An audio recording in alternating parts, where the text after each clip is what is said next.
Kion sidobes ახალხო. Აბარაკო ხარ შეგებძან. როგორ გიქიქარ. მე გუში უყურებდი TikTok-ზე ქეთი რო გათხოვდა. რა ვქნა, ირა გავაკეთე.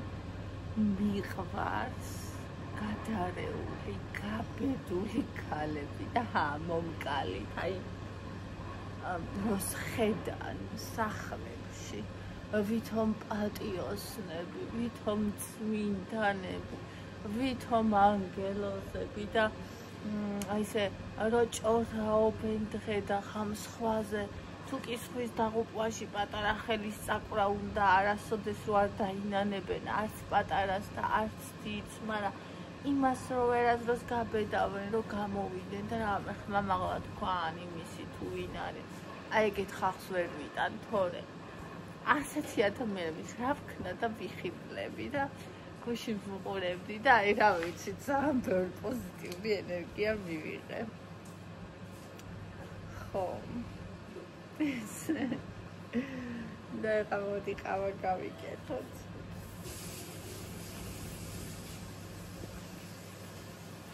დილამშვიდობისაო.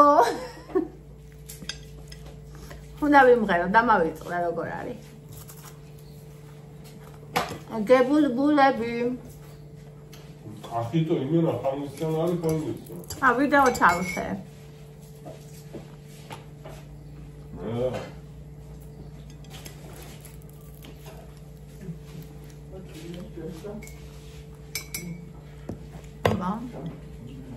Filmშობის ახალ. აბა, სქელა თუ მეჩვენება თუ რა. აი გამორთე. გამორთე? არა. მე არ ვიცი. გამორთე. ტემპერატურა მაიცია საგრძნობლად. ვანდა, ბაბა.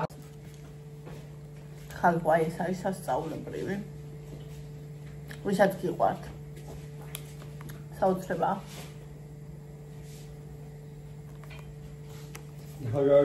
ზედაყვარი ვიყიდე და აი ეს ზედავდი ასადუღებლად, იმიტომ რომ რამდენჯერაც რძე ვიყიდე, იმდენჯერ გამომივიდა ხაჭო.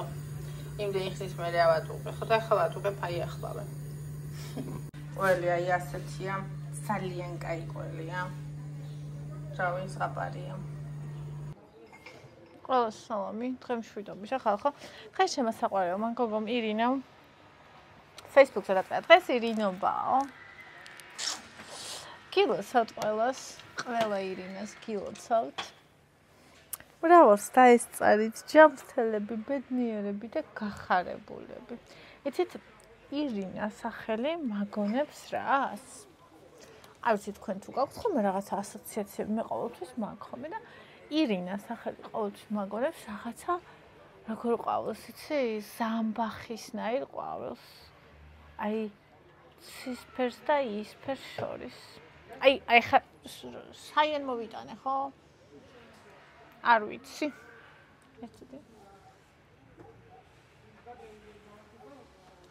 რომ ყოველთვის ეგეთი განცდა მქონდა მაგ სახელზე. აი ყოველთვის. მოგეთ გილოცავთ ყველას.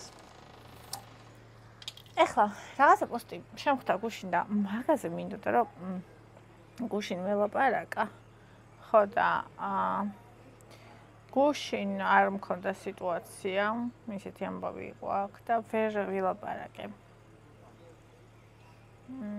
ახლავე.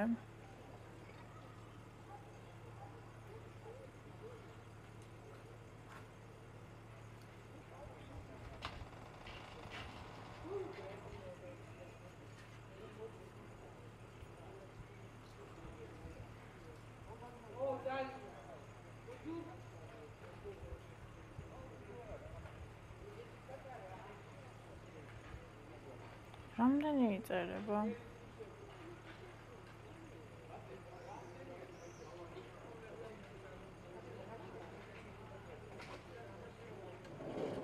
აი ეს პოსტი მინდოდა გუშინ წამეკითხა და მომესმინა თქვენი აზრი ამასთან დაკავშირებით.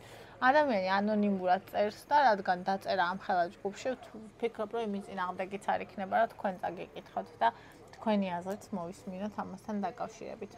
მეგობრებო, გთხოვთ მითხრათ ქორწინებაში ვინმე თუ გამხდარა იმაზე ბედნიერი, ვიდრე ქორწინებამდე იყო. გთხოვთ მაგალითად, ნუ მოიყვანთ იმ ფაქტს, რომ შვილები გყავთ და ამან გაგაბედნიერათ. წინასწარ ხომ არ ვიცით, იქნებ საერთოდაც არ გყავდეს შვილი. გულისხმობ ოჯახურ თანაცხოვრებას, პასუხისმგებლობას სხვა ადამიანზე და მის ოჯახის წევრებზე. გარშემო, რასაც ვუყურებ 10-დან 9 ოჯახში, იმ ერთშიც დიდი ალბათობით, თუმცა ნიღბავენ ასე მგონია, არის იმაზე დამღლელი ვითარება, ეჭვიანობა და გაურკვეველი კონფლიქტები ქმრის ოჯახის წევრებთან, ვიდრე დასაოჯახებელ ან უქმრო ქალებთან. კომენტარებში ისეთ რეკლამას უკეთებენ ქმრებს და ქმრის ოჯახებს, რომ იფიქრებ ამის ადგილზე მამყოფაო და რეალობაში გარკვეული დროის მერე მაინც აგდებული დამოკიდებულება იგრძნობა 10-დან 8-9 ოჯახში. ჩემი გადმოსახედიდან დავამატებ შვილებს, რომ წამოზრდიან სადღაც 20-25 წლამდე, მეორე უტკბებათ ურთიერთობა და ეგეთი ცოლქმრული ურთიერთობა მომწონს, თუმცა მანამდე მისასვლელად აუცილებელია იტანჯო. მეგობრებო, პატარა შეჯამებას დავწერ. ეს უკვე რაც ათრიეს ალბათ ეს აღარ იყო გუშინ. კომენტარების მიხედვით მოკლედ, ვინც გათხოვებამდე არ იყო ჰარმონიაში საკუთარ თავთან და იყო ისე რა, გათხოვება მოეწონათ, ან არაფერი შეიცვალა მათთან, ან ოდნავ გაუმჯობესდა სიტუაცია. დანარჩენებს გაუთხოვება ერჩივნათ. მადლობა, ნახვამდის. მოკლედ, ძალიან მაინტერესებს თქვენი აზრი ამ კომენტართან, ამ პოსტთან დაკავშირებით და ჩემ აზრსაც რა თქმა უნდა გაგიზიარეთ. საერთოდ ოჯახი არის ძალიან რთული რაღაცა. და ქართული ოჯახი კიდე უფრო რთული რაღაცა. ეხლა გეტყვით, ჩემი აზრით რატო? ოჯახი იმიტომ არის რთული, რომ როცა ოჯახს ქმნი, შენ ბავშვი აღარ ხარ, ასევე შენ მხოლოდ შენ თავი აღარ გეყუდნის, ასე ვთქვათ, და უფრო მეტი პასუხისმგებლობა გეკისრება. როგორც მინიმუმ, როგორც საკუთარ თავზე, ასევე იმ ადამიანზე, ვისთანაც ოჯახს ქმნი. ნუ, მე რა თქმა უნდა, შვილებიც მაგრამ თავი არ ვთქვათ. ხო. და შესაბამისად უკვე პასუხისმგებლობა გააქვს, ანუ როგორც კი ეს გააქვს, უკვე პასუხისმგებლობა გააქვს. პასუხისმგებლობა თავისთავად ტვირთია. ანუ თავისთავად არის ტვირთი და როცა შენ პასუხისმგებელი ხარ სხვაზე, შენ აღარ ხარ ისეთ თავისუფალი, როგორც იყავი მანამდე. და ესეც თავისთავად არის. აქედან გამომდინარე, მე ვფიქრობ, რომ ყველასთვის არ არის საჭირო და აუცილებელი, რომ მაინდა-მაინც აიღოს ეს პასუხისმგებლობა, მაინდა-მაინც შექმნას ოჯახი, მაინდა-მაინც ყავდეს შვილი და ამ შემდეგ. ანუ ეს არის ჩემი აზრი. შეიძლება თქვენ სხვანაირად ფიქრობდეთ, მე ყველანაირ აზრს ვიღებ, რომელიც ჩემს აზრს არ უკუაგდებს და დაუშვებს იმას, რომ ჩემი აზრის ადგილიც არის და ყველას აზრის ადგილიც არის. რამდენი ადამიანი ვართ, იმდენი ადამიანის აზრის ადგილი არის. ხო და მე ვფიქრობ, რომ არსებობენ ადამიანები, რომლებსაც უნდათ, რომ მთელი ცხოვრება იყონ მარტო თავის ჭკუაზე და მარტო თავის გემოზე და უფრო მეტიც მე ვფიქრობ, რომ როცა ესეთი ადამიანები პასუხისმგებლობას იღებენ სხვაზე, არ იღებენ ამ დროს პასუხისმგებლობას სხვაზე და რეალურად გამოდის ხოლმე ტანჯვა და უბედურება და ცუდი ამბები გამოდის ხოლმე და მე ვთვლი, რომ ჯობია რომ ადამიანმა იცოდეს შენ ვინ ხარ, ადამიანმა იცოდეს შენ რა გინდა და ამის მერე ან გადადგა ეს ნაბიჯი, ან არ გადადგა ნაბიჯი. ანუ ძალიან დიდი ძალაა საჭირო, იმიტომ რომ მარტო შენ თავი გეკუთვნის, მარტო შენ თავი გეკუთვნის, როცა სხვა ადამიანზეც ხარ პასუხისმგებელი, ამას კიდე უფრო დიდი ძალა ჭირდება. და გარდა ამისა, არა მარტო ძალა, სურვილს, რა თქმა უნდა. ხო, იმისი რომ გაითვალისწინო, იმისი რომ რაღაც მომენტები იქნება, როცა აი ამ შენი არჩევანის გამო შენ ცხოვრებაში იქნება პერიოდები, როცა ეს პატარა პერიოდები, როცა შენი ნებით წევ შენ თავს გვერდზე, მაგალითად, როცა ბავშვი არის 3 წლამდე, ხო? ანუ დიდწილად არის ჩვენთან და დიდწილად ჩვენ ვართ სამყარო და სამყაროსთან ხიდი და შესაბამისად გინდა თუ არ გინდა, რამდენიც არ უნდა დამხმარე ყავდეს, რაც არ უნდა ძიძა და რაც არ უნდა ყავდეს, ან დედა არის დედა და ამას არაფერი არ შეცვლის. ხო. და რა თქმა უნდა, ეს არის ძალიან დიდი პასუხისმგებლობა და ისევ გავიმეორებ, რომ ჩემი ეს არ არის ყველასთვის. ეხლა ქართული ოჯახი რატო უფრო რთული? იმიტომ რომ ძალიან ხშირად არა, მაგრამ საკმაოდ ხშირად ერთად ხდება სხვა თაობების შერევა. ჯერთ ის სხვა თაობების ერთად ცხოვრება არის ძალიან რთული, даже რომ იყოს ეს სხვადასხვა თაობა, მაგალითად დედაშვილი, ეგეც არის ძალიან რთული, იმიტომ რომ აი თქვენ თუ დააკვირდებით სამ სხვადასხვა თაობას, ბებიას, ანუ იმის შვილს და კიდე იმის შვილს, ანუ ბებიას, მიშვილს და შვილის შვილს, ანუ ყველა ადამიანს აქვს გამოვლილი სრულიად სხვა ცხოვრება, სრულიად სხვა გონებრივი წყობა, სხვა ინტერესები და მოკლედ ყველაფერი აქვს სხვადასხვანაირი რა. და ძალიან ხშირად შეიძლება რომ ერთი სისხლის დახორცილის ადამიანებმაც კი ერთმანეთთან უბრალოდ ვერ თანაიცხოვროთ. მაგალითად, პაპა ჩემს სიგიჟემდე უყვარდა თავისი და, აი უზომოდ უყვარდა და მთელი წელი მოთქვამდა მისი მონატრებით, მაგრამ როგორც კი ერთმანეთს შეხვდებოდნენ ხოლმე 3 დღით, იქ იწყებოდა ხოლმე მესამე მსოფლიო ომი, რომელიღაცა სახლიდან გარბოდა ორ შორის და კატასტროფები ხდებოდა ხოლმე. არა და ორივე სიგიჟემდე უყვარდა ერთმანეთს, მაგრამ უბრალოდ ერთად ყოფნა არ შეეძლო და ეხლა თქვენ წარმოიდგინეთ, როცა რძალი შემოვა ოჯახში, ანუ სხვა ადამიანი უცხო, აქ არის შენი წესრიგი, შენ როგორც გინდა ყველაფერი ისე, იმას როგორც უნდა ისე უნდა, შენ შვილს უყურებს სხვა თვალით, ის თავის ქმარს უყურებს ცოლის თვალით, ანუ შენ დედის თვალით, ის ცოლის თვალით, კატასტროფა ხდება მოკლედ რა. ხო და შესაბამისად მე ვთვლი, რომ არც უნდა განიხილებოდეს საერთოდ ეგ საკითხი, რომ ცალ-ცალკე უნდა იყოს ცხოვრება, მაგრამ აი ყოველთვის ეგრე არ არის, რომ აი უნდა იყოს ხო არ არის. არის სიტუაცია, რომ არ არის საშუალება მაგალითად, ხო? ანუ ყველაფერი ხდება, ადრე ერთ გოგოსაც ეწერა, რომ ესე იგი რაც გავთხოვდიო, ჩემი ქმარიო, მიყვარს, მაგრამ ვერც ერთი მის ოჯახის წევრთან საერთო ენა ვერ გამოვნახეო და რაც გავთხოვდიო, მთელი დროა ოთახში ვარ შეკეტილიო, როცა ჩემი ქმარი სახლში არ არისო და ძალიან უბედური ვარ, სულ წირი ვარო, ანუ უნივერსიტეტში დავდივარო და არაფერი არ მინდა ამ ქვეყანაზეო რა და ანუ ძალიან რთულია, აი ძალიან რთულია და ჩემი ეს რომ აი ორნი უფრო კარგად იყოთ ერთად, ვიდრე ცალკე იყავი, ამას ჭირდება ძალიან როგორ ვთქვა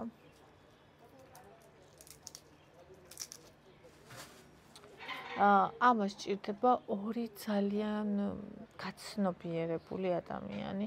ამას ჭირდება, იცით როგორი ადამიანი, რომელიც ძალიან კარგად არის თავის თავთან ისედაც, ანუ სრულიად, ასე ვთქვათ, თვითმყოფადი ორი ადამიანი ჭირდება, შეხვდეს ერთმანეთს, იმისთვის ერთად უფრო კარგად იყვნენ, ვიდრე ცალ-ცალკე.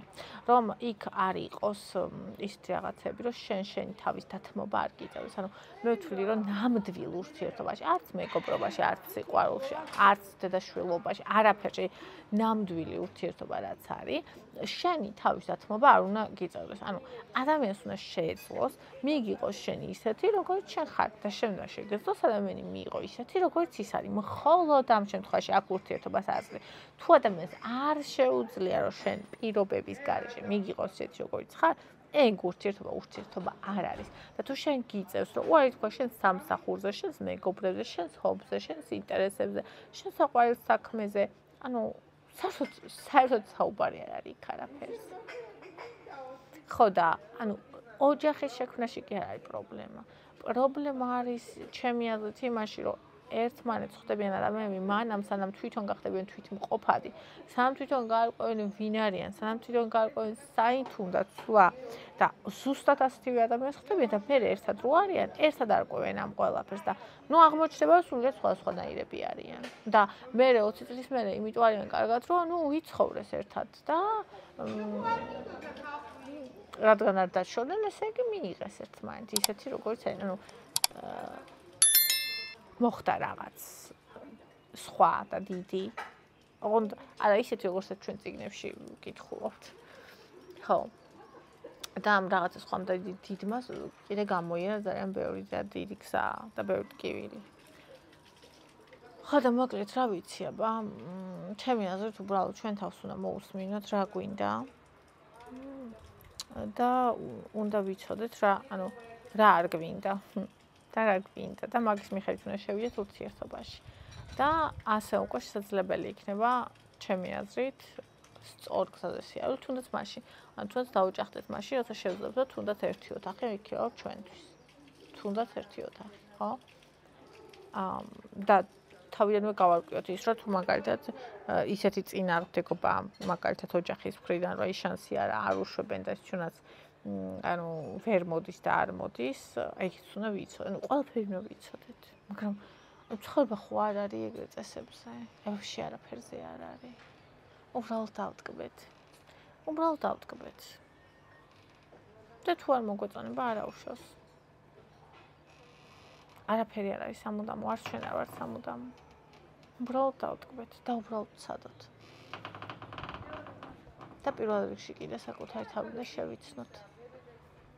პირველ რიგში. ეგ არის ისევ და ისევ ყველაფრის ამოსავალი და ყველაფრის გასაღები. ყოველთვის მანდ მივთიშარ.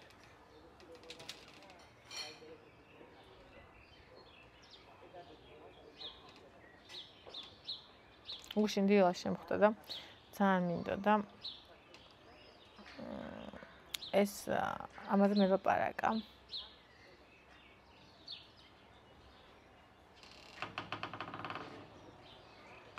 აი მე რამდენი ევიტონას იმდენი მოულოც ეს გულში რომ პასუხობდი ადამიანებს ბოლოს ხელები მეტკინა. წარმოგიდგენიათ? აი ძალიან გავბედნიერდი რომ ამდენმა ადამიანმა ასე მოულოცეთ ელას დაბადების დღე. დიდი მადლობა ძვირფასება ყველას, ძალიან დიდი მადლობა. მიყვარხართ. მინდა ხალხო იმითი იმგზით სოფლის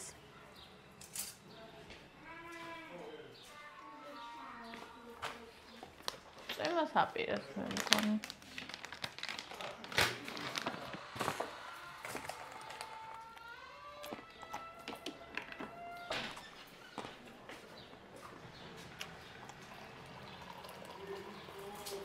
ხარი დაწვიმის წვათებით. ძვალი არა.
Очень комбинованный там делался.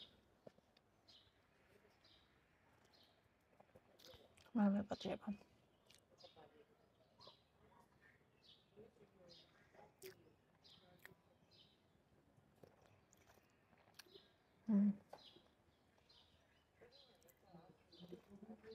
맞아 그냥.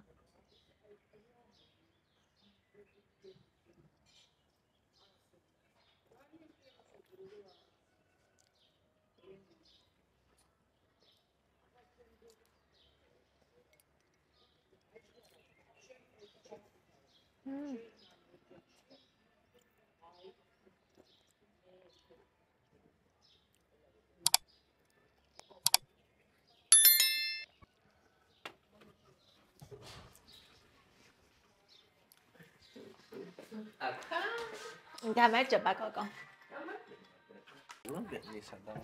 ასად, ერთი ნაჭერი ყალებს იქ. კარადადა. შეტამა. როგორ ვადგება ხოლმე?